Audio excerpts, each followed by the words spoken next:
2025వ సంవత్సరము జనవరి మాసంలో వృషభ రాశిలో జన్మించినటువంటి వారికి గోచార ఫలితాలు ఎలా ఉన్నాయో తెలుసుకుందాం. ముందుగా ఈ జనవరి మాసంలో వృషభ రాశిలో జన్మించినటువంటి వారికి సూర్య భగవానుడు 8, 9 స్థానాలు అంటే అష్టమ భాగ్య స్థానాలలో సంచరిస్తున్నాడు. ఇది ప్రతికూలంగా ఉంటుంది. కుజుడు ప్రారంభం నుండి కూడాను 21వ తారీఖు వరకు 3వ స్థానంలో సంచరిస్తున్నాడు, అనుకూలంగా ఉన్నాడు. 21వ తారీఖు నాడు వక్రించి మిథున రాశిలోకి ప్రవేశిస్తున్నాడు. ఆ మిథున రాశి సంచారము వృషభ రాశి వారికి ద్వితీయ స్థానం అవుతుంది, ప్రతికూలంగా ఉన్నాడు. ఇక బుధుడు 7, 8, 9వ స్థానాలలో సంచరిస్తున్నాడు. 7వ స్థానం ప్రతికూలంగా ఉంటుంది, 8వ స్థానంలో సంచారం అనుకూలంగా ఉంటుంది. మళ్ళీ భాగ్యస్థానంలో సంచరించడము కొంతవరకు సామాన్యంగా ఉంటుంది. అంటే 4వ తారీఖు వరకు సప్తమ స్థానంలో సంచరిస్తున్నాడు, 24వ తారీఖు వరకు అష్టమ స్థానంలో సంచరిస్తున్నాడు, 24 నుండి మాసాంతం కూడాను భాగ్యస్థానంలో సంచరిస్తున్నాడు. ఈ విధంగా బుధుని యొక్క ప్రభావము కొంత మిశ్రమంగా ఉంది. గురు భగవానుడు జన్మస్థానంలో సంచరిస్తున్నాడు, ప్రతికూలంగా ఉన్నాడు. శుక్రుడు 28వ తారీఖు వరకు 9వ స్థానంలో సంచరిస్తున్నాడు. తదనంతరం 10వ స్థానంలో ప్రవేశిస్తున్నాడు. 10వ స్థాన సంచారము ప్రతికూలంగా ఉంటుంది. ఇక శని భగవానుడు కుంభరాశిలో సంచరిస్తున్నాడు. కుంభరాశి సంచారము వృషభ రాశి వారికి దశమ స్థానం అవుతుంది. అయితే దశమ స్థానంలో గోచార రీత్యా సంచారం ప్రతికూలమే అయినప్పటికీ వృషభ రాశి వారికి శనీశ్వరుడి యొక్క ఇబ్బంది అంతగా ఉండదు. శని మిత్రుడు కనుక రాస్యాధిపతి వృషభ రాశికి శుక్రుడు శనీశ్వరుడు మిత్రగ్రహాలు గనుక ఇబ్బంది పెట్టడు. అంతేకాకుండా రాస్యాధిపతి అంటే 1, 10 కాంబినేషన్లో ఉన్నాడు గనుక శనీశ్వరుడు దశమ స్థానంలో సంచరిస్తున్న సమయంలో కూడాను ఈ వృషభ రాశి జాతకులకు పెద్దగా ప్రతికూలత ఉండదు. ఇక రాహువు ఏకాదశ స్థానంలో సంచరిస్తున్నాడు, అనుకూలంగా ఉన్నాడు. కేతువు పంచమ స్థానంలో సంచరిస్తున్నాడు, ప్రతికూలంగా ఉన్నాడు. ఈ విధంగా ఈ ముఖ్యమైనటువంటి గ్రహాలు అంటే మాసవారీ ఫలితాలపై ప్రభావాన్ని చూపించేటువంటి గ్రహాలు ఈ స్థానాలలో సంచరిస్తున్నాయి.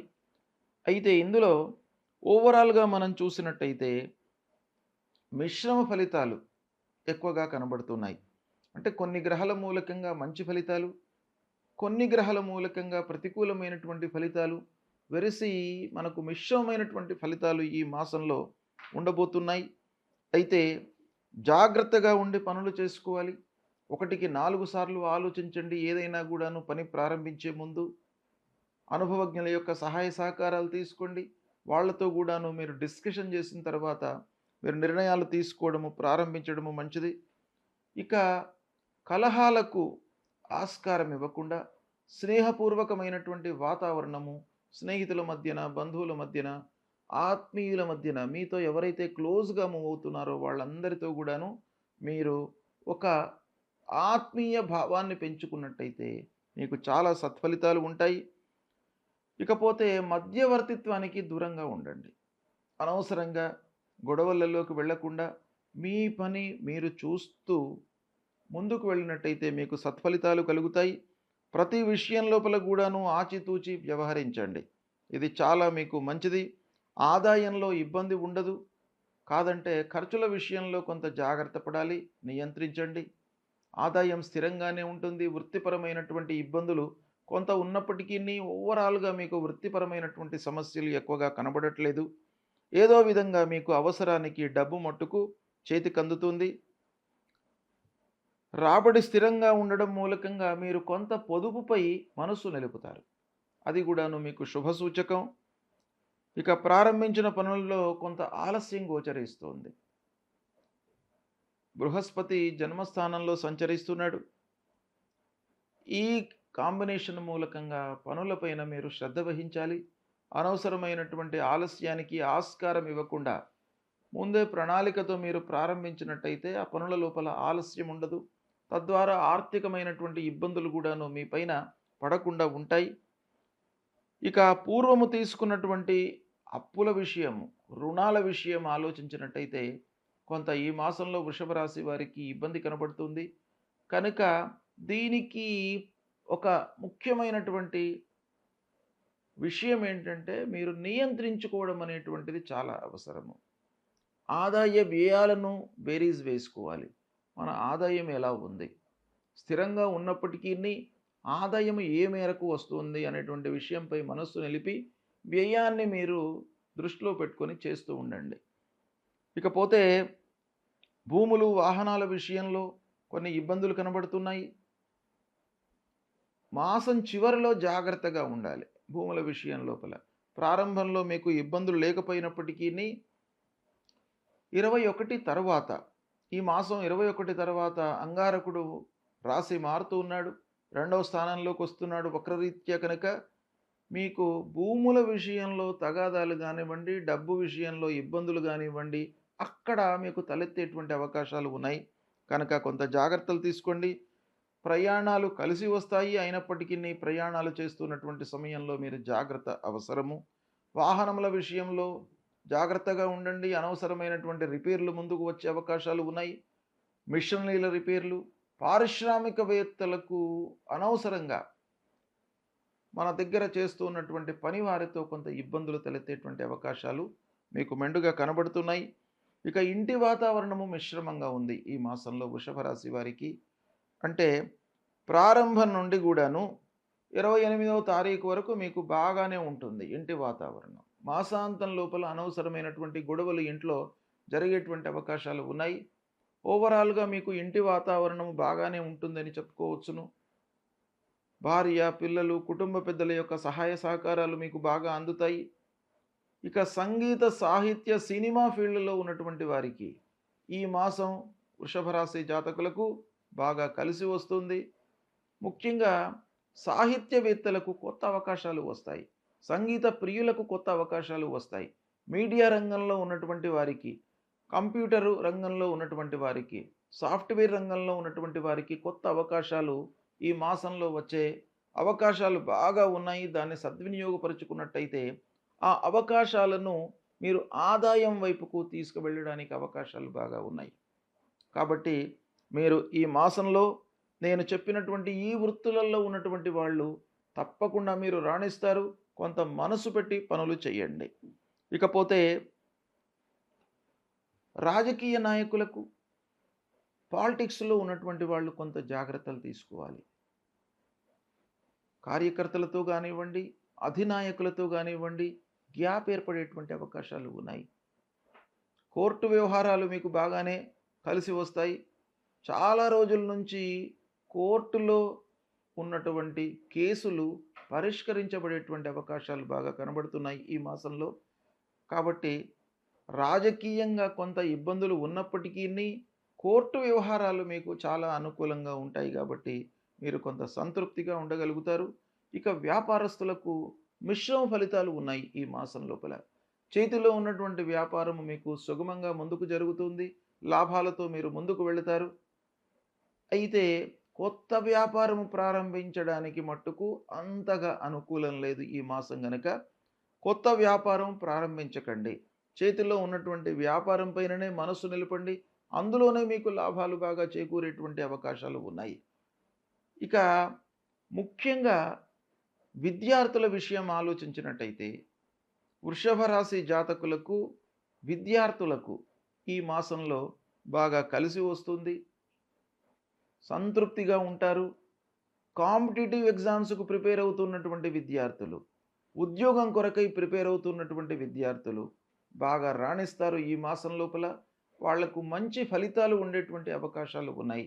ఉన్నత విద్యకై విదేశాలకు వెళ్ళాలి అనే ప్రయత్నంలో ఉన్నటువంటి వారికి కూడాను ఈ మాసం బాగా కలిసి వస్తుంది. దీన్ని విద్యార్థులు బాగా సద్వినియోగపరచుకోండి. ఇక వృషభ రాశిలో జన్మించినటువంటి వారికి వివాహాది శుభకార్యాల విషయం లోపల పెద్దల యొక్క సహాయ సహకారాలు, సంఘంలో ఉన్నటువంటి మంచి స్థితిలో ఉన్నటువంటి వారి యొక్క సహాయ సహకారాలు, బంధువుల యొక్క సహాయ సహకారాలు బాగా అందుతాయి.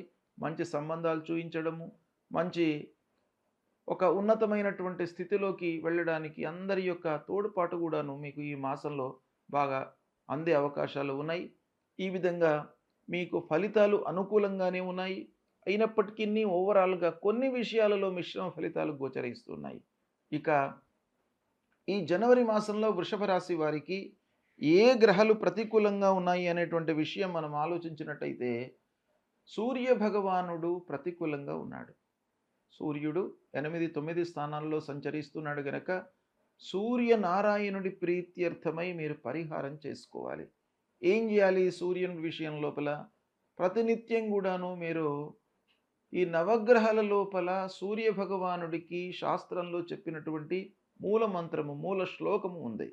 దాన్ని ప్రతినిత్యం కూడాను ఒక 6 సార్లు మీరు చదవండి, జపించండి.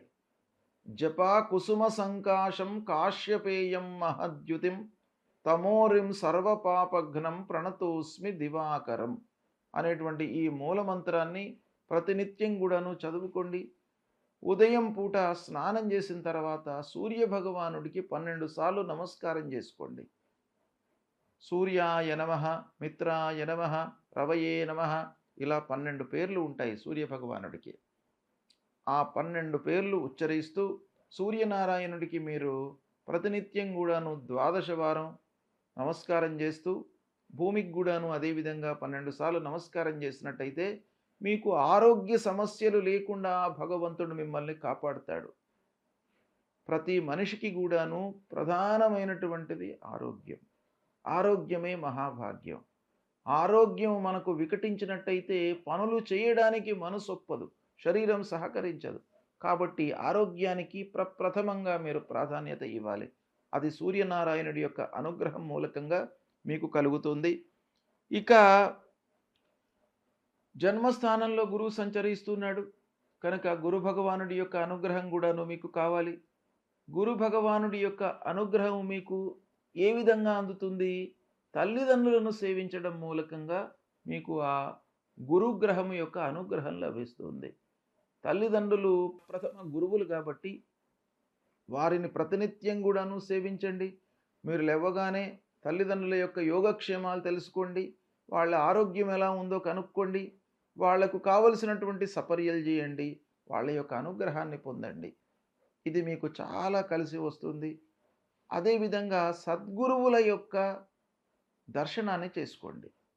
సద్గురువులు మీకు ఒక బోధిస్తారు, మీకు భగవంతుడి గురించి మీకు చెప్తారు, ధర్మం గురించి చెప్తారు. కాబట్టి ఆ సద్గురువులను సందర్శించుకోండి. దత్తాత్రేయ స్వామి దేవాలయానికి వెళ్ళండి. దక్షిణామూర్తి స్తోత్ర పారాయణాన్ని చేయండి. ఈ విధంగా మీరు చేసినట్టయితే గురు భగవానుడు మీకు అనుకూలంగా అన్ని రకాలుగా అనుగ్రహిస్తాడు. విఘ్నేశ్వరుణ్ణి పూజించండి. ఆ గణపతిని పూజించడం మూలకంగా మీరు చేసేటువంటి పనుల లోపల ఆలస్యము, ఆటంకాలు రాకుండా ఉంటాయి. కాబట్టి విఘ్నేశ్వరుణ్ణి పూజించండి. రోజు దగ్గర ఉన్నటువంటి గణపతి దేవాలయానికి వెళ్ళి మీరు ఆఫీసుకు వెళ్ళే సమయం లోపల కానివ్వండి, తిరిగి వచ్చే సమయం లోపల కానివ్వండి, ఒక్కమారు గణపతిని సందర్శించుకోండి. ఆటంకాలు లేకుండా ఉంటాయి. ప్రతి నెల లోపల కూడాను పౌర్ణిమ తర్వాత సంకష్టహర చతుర్థి అనేటువంటిది వస్తుంది. ఆ సంకష్టహర చతుర్థి రోజున ఉదయం నుండి చంద్రోదయ సమయం వరకు ఉపవాసము చేసి ఆ చంద్రోదయం తర్వాత చంద్రుణ్ణి దర్శించిన తర్వాత మీరు ఉపవాసం వీడి భుజించినట్టయితే ఆ గణపతి యొక్క అనుగ్రహం మీకు లభిస్తుంది. మీరు చేసేటువంటి పనుల లోపల ఆటంకాలు లేకుండా ఉంటాయి, నిర్విఘ్నంగా మీకు కొనసాగుతాయి. కాబట్టి ఈ పరిహారాలను మీరు ఆచరించినట్టయితే వృషభ రాశి జాతకులకు ఈ జనవరి మాసం శుభప్రదంగా ఉంటుంది. శుభం.